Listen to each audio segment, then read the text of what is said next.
দর্শক, আমি এমন একটা জায়গায় দাঁড়িয়ে আছি। আপনারা আমার পিছনে দেখতে পারতেছেন, পিছনে অনেকগুলো বাড়ি। এটা হচ্ছে তাদের রাস্তা। মানুষ এখনো অসচেতন থাকে এই যুগের মানুষ হইয়া। তো আমি আপনাদেরকে রাস্তাটা দেখানোর চেষ্টা করতেছি।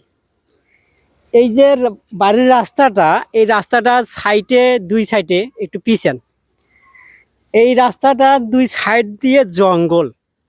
এই যে যদি রাত্রে যদি যাতায়াত করে, তখন দেখবেন যে হঠাৎ করে যে কোনো একটা পোকামাকড় এসে যদি একটা দুর্ঘটনা ঘটে, এটা হচ্ছে মানুষের একটা অসচেতন থাকলে যেটা হয় আর কি। তো আমি এরকম ঘটনা হোক সেটা চাই না। আমি চাই এই জায়গায় যারা বাস করেন তারা অবশ্যই যদি আমার ভিডিওটা দেখতে পারেন, এই দুই সাইডে জঙ্গলগুলো সাফ করে সুন্দর করে একটা রাস্তা বানিয়ে নেবেন, যাতে আপনার চলাচল করতে সুবিধা হয় এবং রাতের অন্ধকারে চলতে যেন আপনার বিপদ যেন না আসে।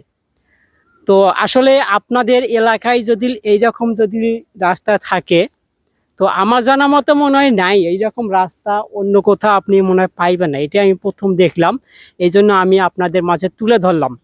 দেখেন, যে কোনো মুহূর্তে একটা দুর্ঘটনা ঘটতে পারে। রাতের অন্ধকারে আপনি যাচ্ছেন, একটা সাপ এসে ফুস করে দিয়ে দিল, তখন একটা দুর্ঘটনা হয়ে গেল। তো আপনারা নিজেরাই সচেতন থাকুন, অন্যকে সচেতন করুন। আর এই ভিডিওটা সর্বোচ্চ শেয়ার করে সবাইকে দেখার সুযোগ করে দিন।